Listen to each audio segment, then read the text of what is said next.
Hi folks, Haz here from Shield Canine, and I was just reflecting on the concept of pressure and corrections in dog training. And it is my opinion that not only are these two things an essential part of any balanced training system that is producing truly functionally obedient and reliable dogs, but also that these things make your dog more resilient, make your dog stronger.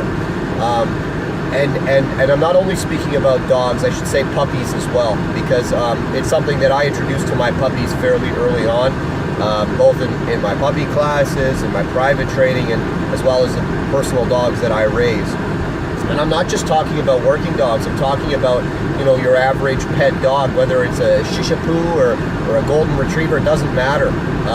You know, pressure and corrections are an essential part of the development process of any dog. And if you have an adult dog that you've just adopted, it's an essential part of that training process as well, and the development of that dog into being a member of your household, a member of your family. So I get a lot of dogs in here that have never experienced any kind of pressure or correction, any kind of meaningful pressure or correction. Like in many cases, you know, for these dogs, you know, obedience and manners is something that they find optional because no one has ever held them accountable. No one has ever showed them that it really isn't optional. So these dogs have never experienced any kind of meaningful correction or pressure in training or anywhere else really.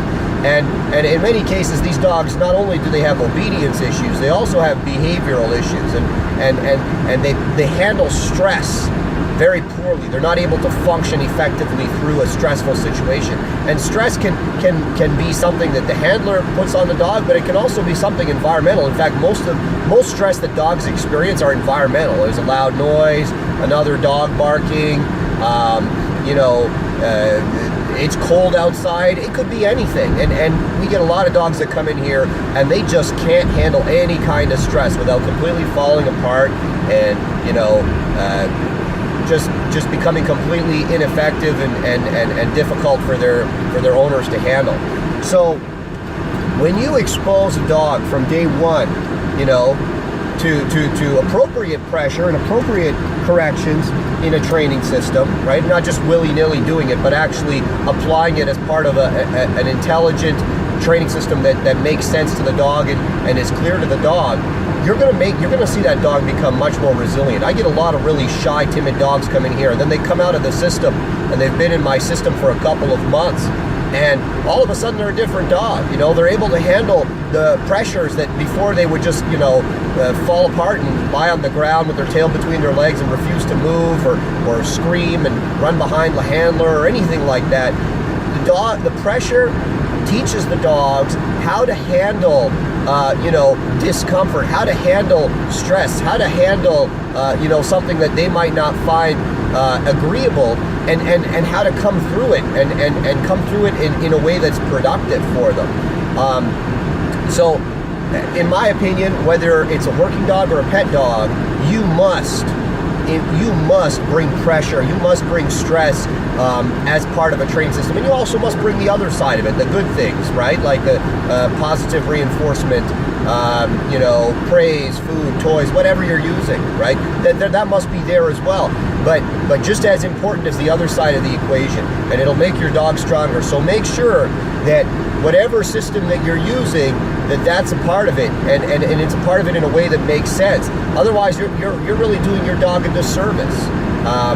You know, I get a lot of dogs that come in here that, as I said before, they haven't experienced that. So when they first experience it, you know, they try to fall apart, and they try to go into various forms of protest behaviors, whether it's throwing themselves on the ground, biting the leash, screaming, you know, in extreme cases, sometimes even trying to bite the handler. And we got to train them through that. And very quickly, we get them through those protest behaviors. And I'll talk about protest behaviors in a later clip, because that's another thing that I see a lot of in dogs that have never been exposed to any kind of meaningful pressure or correction. And then the handlers or the trainers do the exact wrong thing when the dog does that.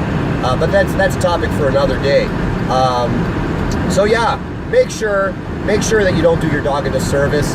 Pressure, corrections, not only will they make your dog more obedient and reliable, they'll make your dog stronger too.